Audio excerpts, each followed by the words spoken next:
আসসালামু আলাইকুম, আমন্ত্রণ জানাচ্ছি পল্লী বার্তা সংবাদ।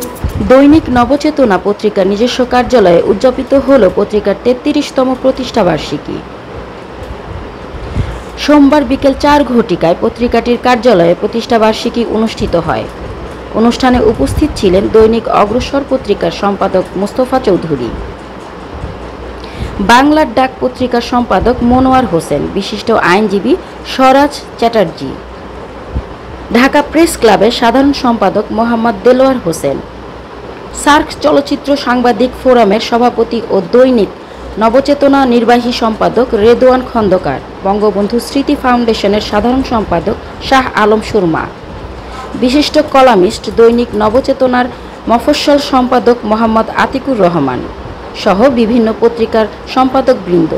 অনুষ্ঠানটি সঞ্চালনায় ছিলেন বিশিষ্ট সাংবাদিক ও দৈনিক নবচেতনার যুগ্ম সম্পাদক সালাম মাহমুদ।